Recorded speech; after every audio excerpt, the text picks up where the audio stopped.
Bonjour à tous, c'est Daniel, pasteur de l'Église biblique baptiste de Charleville-Mézières. Merci de regarder notre chaîne YouTube et ces vidéos. Je prie que ça vous encourage et je prie que vous êtes bien édifiés par la prédication de la parole de Dieu. C'est clair que nous l'avons besoin, n'est-ce pas? Dans les jours de difficulté, les jours d'épreuve, il y a des gens qui sont malades, il y a des gens qui ont beaucoup de peur, il y a des craintes. Et la parole de Dieu, ça nous aide énormément, n'est-ce pas? Si vous avez une Bible, on va regarder en Hébreux chapitre 6, Hébreux 6, verset 16. Et le thème pour notre message, le message aujourd'hui, c'est trouver de l'espoir.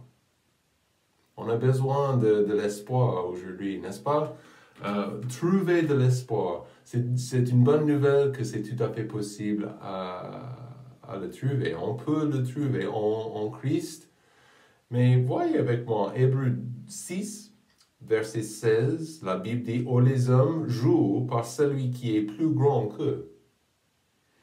Et leur serment pour confirmer une chose termine tous leurs différends. C'est pourquoi Dieu, voulant montrer encore mieux aux héritiers de la promesse l'immutabilité de sa résolution, intervint par le serment, afin que par ces deux choses immuables, dans lesquelles il est impossible que Dieu monte, nous ayons une ferme consolation, nous qui cherchons un refuge dans la ferme possession de l'espérance qui nous est proposée. Espérance que nous gardons comme une ancre de l'âme, sûre et ferme, et qui pénètre au-dedans du voile. Prions. Père, merci pour ce matin, pour ta fidélité, pour ta grâce. Nous te remercions beaucoup pour l'espérance que nous avons en ton Fils. Et comme nous voyons dans ce passage-là, cette espérance qui est basée et fondée dans tes promesses. Je te prie que cette étude soit bien encourageante pour ceux qui regardent et je te prie que tu nous aides à continuer pour toi. Des fois, il y a des moments où on est fatigué, on est découragé, mais nos jours sont dans tes mains, Père, nos vies sont dans tes mains. Et je te demande de nous fortifier, de nous encourager aujourd'hui pour les mois qui viennent. On a besoin de ta présence parmi nous. Bénis-nous. Au nom de Jésus, je prie. Amen. C'était 1944, en juin 1944, il y avait un groupe de soldats américains qui étaient en train de se battre dans des îles progressivement en direction Japon. Ils étaient en train de se battre dans des îles et c'était dans la bataille de Sepon. Et Marvin Strombo, c'était le nom d'un jeune soldat américain. Il était séparé de son groupe et il a trouvé un Japonais, un jeune homme, qui était en train de mourir par terre. Et cet homme, il était au dos et il avait un drapeau, quelque chose à son cœur. Et lentement, progressivement, il était en train de mourir, comme je viens de dire. Mais Marvin Strombo, il a commencé à essayer de lui parler. Et il a vu le japonais, il a parlé un petit en anglais, un petit peu. Et Marvin Strombo, à ce jour-là, il a donné une promesse à ce jeune homme, ce japonais, un adversaire, son ennemi. Il lui a promis de rendre ce drapeau. C'était quelque chose de précieux pour sa famille. Et il lui a dit, il lui a assuré qu'un jour, il trouverait sa famille et il rendrait ce drapeau à sa famille. Et des années, 10 ans, 20 ans, 30 ans, 40 ans, et Marvin Strombo, il n'a jamais oublié sa promesse dans la jungle. Et il n'a jamais oublié, il a protégé le drapeau pendant toutes ces années. Et même, il arrivait à l'âge de 93 ans. Il a réussi, avec une organisation mondiale, en fait, il a réussi à trouver la famille de ce jeune soldat. Et il a traversé le monde, en fait. Il a quitté sa petite ville à Montana, aux États-Unis, à l'ouest des États-Unis, et il a traversé l'océan 10 000 kilomètres, je ne sais pas combien de distance, mais il s'est trouvé au Japon, et il s'est trouvé dans un petit village dans les montagnes. Il a trouvé le petit frère de ce jeune soldat japonais. Et il a rendu ce truc précieux à cette famille, et il l'a rendu au frère. Donc, c'était super intéressant, mais j'ai lu cette histoire et je me suis dit, c'est beaucoup de choses à tenir une promesse, à garder notre promesse, garder notre parole.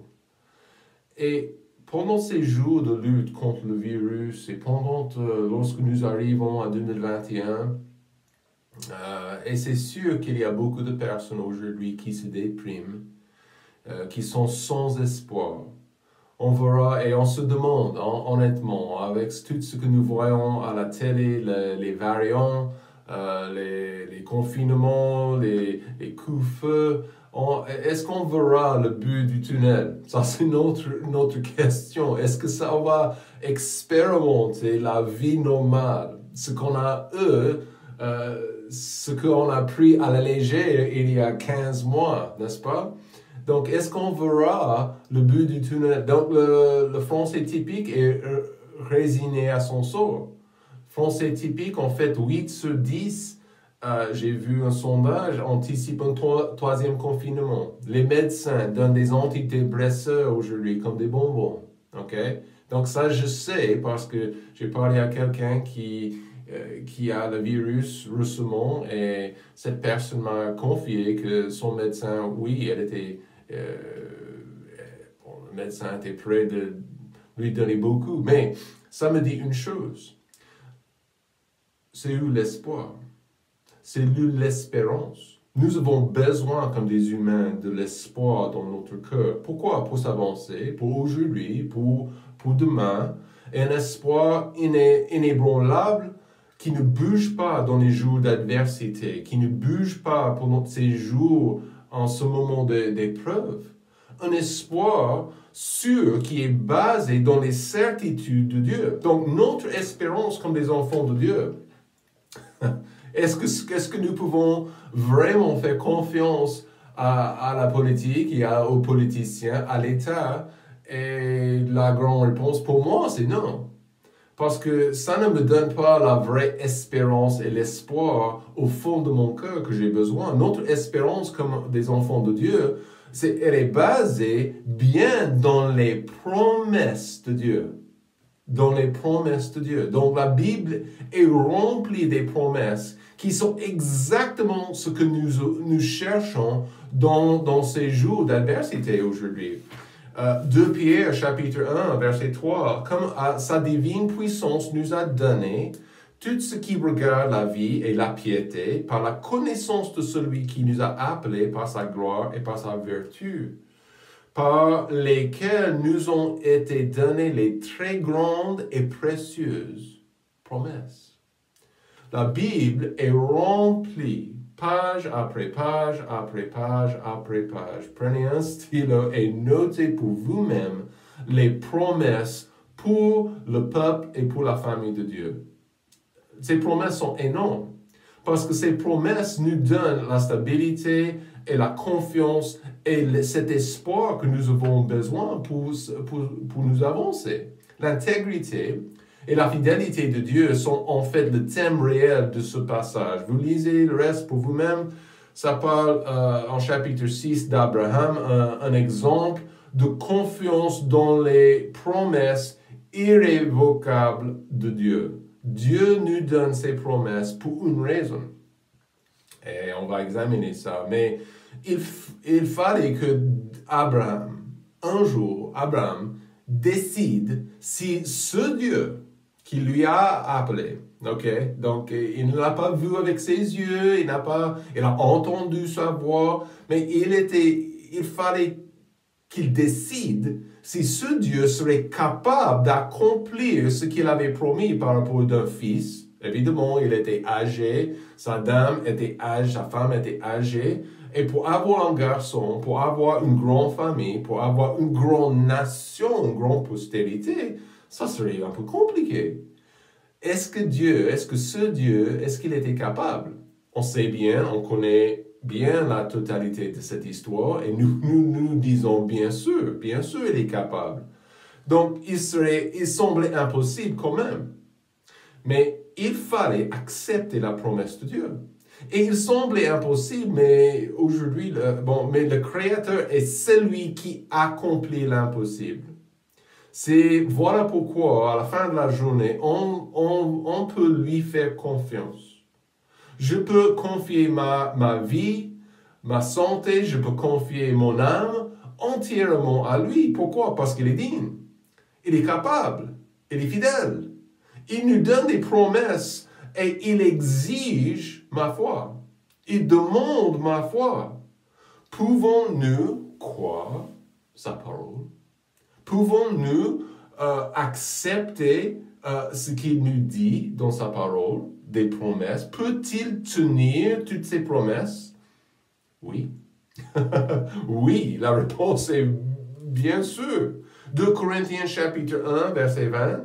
Car autant il y a de promesses en Dieu, toutes sont oui en lui. Et amen. Ça veut dire on est d'accord. En lui, à la gloire de Dieu par nous. Donc, ça veut dire quoi? Les promesses de Dieu seront accomplies, seront tenues. Chaque promesse pour l'enfant de Dieu, pour la famille de Dieu, pour l'Israël, il y a des promesses qui sont exceptionnellement pour eux. Donc, chaque promesse sera tenue, sans doute, sans question. Et voilà pourquoi, s'il vous plaît, voilà pourquoi nous trouvons de l'espoir grâce aux promesses de Dieu. Voilà pourquoi nous pouvons bâtir nos vies sur un roc qui est Dieu. Notre espoir est solide. Même si le monde est fou et le monde craint, et il y a toutes sortes de complications, notre espoir est capable, nous sommes capables de supporter les bêtises de ces épreuves que nous vivons. Pourquoi? Parce que nous avons les promesses de Dieu. Que ferons-nous face au confinement? Sans espoir.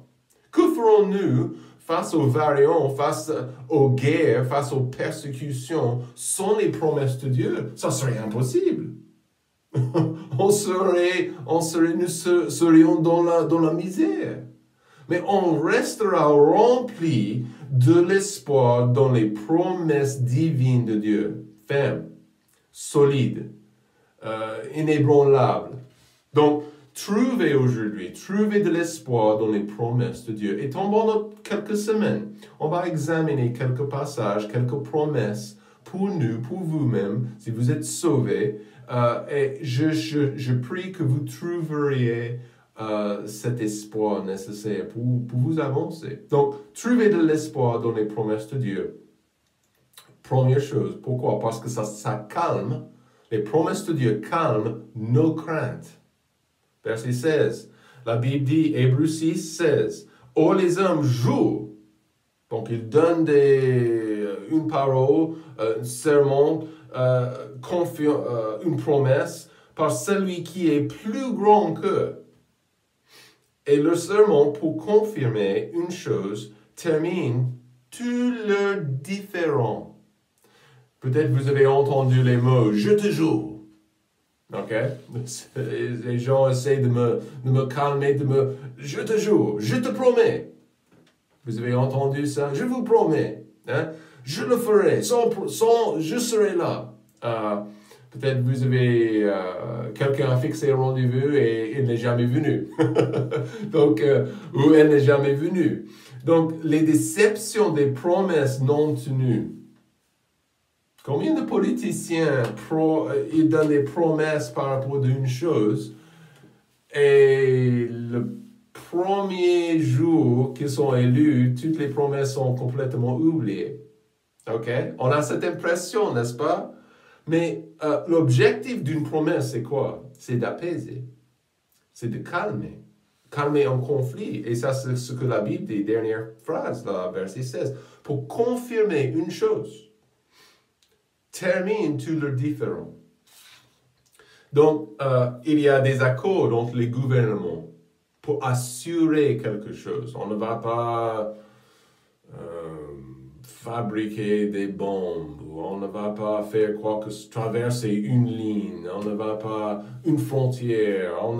Des promesses humaines sont très, très faibles, en fait. Peut-être vous vous rappelez, en 1938, Adolf Hitler et les Anglais, les Français et quelqu'un d'autre, les Italiens peut-être, je ne me souviens plus, mais ils ont signé l'accord de Munich et ils ont dit non, on ne va pas. Et en fait, les Anglais, ils ont vraiment cru, Hitler, ils ont vraiment cru qu'ils avaient de la paix maintenant, à ce moment-là. Mais c'était quelques mois plus tard que Hitler, il n'avait moins d'intention de garder sa parole, de tenir quelques petites promesses face aux Anglais, face aux Français. Il n'avait pas le moins d'intention. Donc évidemment, nous avons des craintes. Évidemment, nous avons des soucis, particulièrement face à cette situation sanitaire dans notre pays, à la crise mondiale. Qu'est-ce que nous ferons? Dieu donne sa parole. Et Dieu donne ses promesses. C'est, voilà, la garantie. La semaine dernière, j'ai acheté une nouvelle batterie. J'étais à la Croisette, ici à Charleville, et à feu vert. J'ai acheté une nouvelle batterie pour ma voiture. L'ancienne avait 6 ans, elle était vieille, trop vieille. J'avais un souci pour même démarrer la voiture. Donc, j'ai changé la batterie. Et à la caisse, la dame m'a donné une petite carte. Elle m'a dit que vous avez une garantie de 3 ans. 3 ans. Et c'est normal. Nous voulons des garanties. Mais avec les promesses humaines, ça n'existe pas. Mais avec Dieu, avec les promesses de Dieu, nous trouvons quelqu'un qui est capable de garantir ce qu'il dit. Il est, selon verset 16, plus grand que tous les autres. Donc, quand nous disons, je te jure, si c'est basé sur moi, c'est trop faible. Comme non. Mais Dieu est plus grand, il est capable de tenir sa promesse. Il est capable de donner une garantie dans n'importe quelle circonstance, dans n'importe quelle situation. Ses promesses calment. Ses promesses apaisent nos soucis. Parce que sa parole est quoi? Fidèle. Sa parole est vraie. Et l'espoir que Dieu donne, que ses promesses nous donnent, c'est sûr. Donc, je vous encourage, ouvrez vos Bibles et découvrez les promesses de Dieu. On n'a pas le temps d'examiner toutes les promesses. Elles sont trop nombreuses. Mais une chose est claire. Nous trouvons de l'espoir dans les promesses de Dieu et ça calme nos craintes. Deuxièmement, ça confirme la grandeur de Dieu.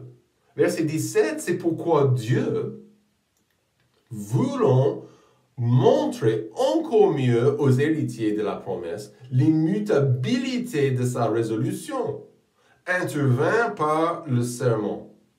OK? Afin que par ces deux choses immuables dans lesquelles il est impossible que Dieu monte, nous ayons une ferme consolation.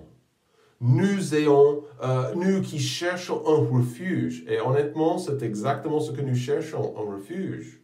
Un refuge dans la ferme possession de l'espérance qui nous est proposée. Dans la vie d'Abraham, Dieu lui a donné sa promesse. Il a dit, en gros, c'était une promesse extravagante. Okay? Dieu lui avait dit, votre postérité sera plus nombreuse, aussi nombreuse que les étoiles dans le ciel. Quand c'est clair dans la nuit, est-ce que vous voyez les étoiles? Il y en a beaucoup, n'est-ce pas? Mais Dieu a donné cette promesse et c'était extravagante. Et j'adore le fait, quand je lis la parole de Dieu, les promesses pour la vie éternelle, les promesses pour la prière. Dieu, il donne des promesses extravagantes. Mais voilà la bonne nouvelle pour nous. Il est capable de les tenir. Il est capable de nous donner. Et qu'est-ce que ça me dit? Dieu, il avait envie, verset 17, il avait voulu montrer encore mieux aux héritiers de la promesse l'immutabilité de sa résolution. Dieu avait envie de démontrer quoi? Sa splendeur, sa grandeur. Et il a donné cette promesse extravagante, sachant qu'il était capable de l'accomplir. Son nom est plus sûr que les terres françaises. C'est choquant. Que les gouvernements du monde. Son nom est plus glorieux que chaque religion, chaque gourou, chaque idole, chaque temple. Dieu donne des promesses bibliques, et c'est noté dans notre Bible, et c'est lui qui est le garant. C'est lui qui va garantir ce qu'il dit. Il les tient. Il les accomplit. Pourquoi? Il est grand. N'est-ce pas? Il est grand. Voilà pourquoi nous sommes remplis de l'espoir. Parce que nous avons un Dieu qui peut accomplir, il peut tenir ses promesses. Donc, voyez deux petites choses. Dieu ne change jamais. Nous voyons dans verset 17 la promesse, l'immutabilité de sa résolution. Verset 18 aussi, ces deux choses immuables, le mot immuable, l'immutabilité, ça parle du fait que quelque chose ou quelqu'un ne change jamais. Donc, Dieu ne change jamais. Donc, ça veut dire que ses promesses ne changent jamais. Et ces promesses ne sont pas modifiées non plus. Ça, c'est le sens de ce mot. Dieu ne change jamais. Voilà pourquoi il est grand. Il ne va jamais changer. Moi, je suis en train de filmer cette vidéo sur ma tablette, mon iPad. Et en fait, je regarde mon visage, je regarde les rides. Est-ce que vous les regardez aussi? Mais qu'est-ce que ça veut dire? Je change. Je change. Mais mon Dieu est grand, il ne change jamais. Donc ses promesses ne changent jamais. Aussi, Dieu, la Bible dit, ne ment jamais. Il ne ment jamais. Verset 18, afin que ces deux choses immuables dans lesquelles il est impossible que Dieu mente. Est-ce que vous comprenez ce que ça veut dire? Ça c'est énorme pour nous en 2021. Énorme face à ces épreuves avec le virus. On a un Seigneur, un Dieu qui nous donne des promesses. Pas de mensonges, il ne ment jamais. Tite, chapitre 1, verset 2, en vue de l'espérance de la vie éternelle que Dieu, qui ne peut mentir, a promise avant les temps éternels. Quel grand Dieu! Il est glorieux, il est grand. Et nous voyons dans les promesses, nous voyons la grandeur et la splendeur de ce Dieu. Voilà pourquoi cet espoir remplit nos cœurs. Notre Dieu, il est grand. Il est engagé quotidiennement dans nos vies. Ses promesses nous donnent la garantie dans cette vie et même dans la vie à venir. Quel bon Dieu, quel grand Dieu. Ne pas laisser ce monde détruire votre paix et votre confiance. Plongez-vous dans les Écritures et trouvez les promesses. Et ça va changer énormément votre perspective. Troisième chose et dernière chose. Ces promesses et trouver de l'espoir dans les promesses parce que ça renforce notre position en Christ. Verset 18, la dernière partie de verset 18. Nous ayons une ferme consolation, nous qui cherchons un refuge, dans la ferme possession de l'espérance qui nous est proposée. Verset 19, espérance que nous gardons comme une ancre de l'âme. Donc, sûre et ferme et qui pénètre au-dedans du voile. Les promesses pour nos vies, pour l'éternité, nous montrent comment nous sommes tellement sécurisés. Si vous connaissez les vaisseaux, les grands vaisseaux, honnêtement, de voir une encre comme ça qui pèse énormément. Donc, des fois, si vous êtes dans la mer, vous êtes dans l'océan, sans bateau, rien du tout, qu'est-ce que vous préférez? Quelque chose seul, bon, quand la tempête arrive, quand le vent souffle, je ne veux pas un gilet de sauvetage, n'est-ce pas? Parce que ça va me pousser. Et vous savez, aujourd'hui, ce que nous avons besoin, un refuge, un roc, rocher, une ancre. La seconde que j'ai fait confiance à Jésus-Christ, c'était en 1990, je l'ai tenu. Avec toute ma force, j'ai accepté une ferme possession de l'espérance, verset 18 dit. C'était proposé à moi. Et vous savez ce que j'ai fait? Je l'ai accepté. Et maintenant, qu'est-ce que j'ai dans mon cœur et dans ma vie? Une ancre pour l'âme. Quelque chose, les promesses de Dieu sont solides et fermes. Et les promesses de Dieu ne bougent jamais. Des fois, on sait bien que les craintes et les soucis qui sont dans ce monde, ça nous énerve. Hein? C'est vraiment pas super. Mais attendez, j'ai une ancre pour mon âme, pour ma vie. Et voilà, voilà les promesses de Dieu. Et ça renforce ma position en Christ. Les promesses de Dieu ne bougent jamais. Donc ça veut dire quoi? Je ne suis pas obligé de bouger. Je peux rester solide, je peux rester ferme. Donc n'oubliez pas votre position dans la famille de Dieu, c'est sûr. Malgré le COVID-19, nous sommes stables. Nous sommes solides, nous sommes remplis de l'espoir à cause de ces promesses. Bonne nouvelle, les promesses de Dieu ne changent jamais. Donc si vous êtes en train de... si votre cœur est rempli de crainte, si vous êtes rempli de peur, vous êtes rempli d'inquiétude, attendez.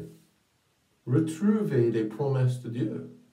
Retrouvez la fidélité et l'intégrité de Dieu. Il est grand.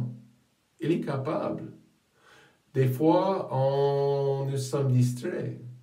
Nous avons une tendance à regarder les situations, les actualités, les affaires du monde et on se dit,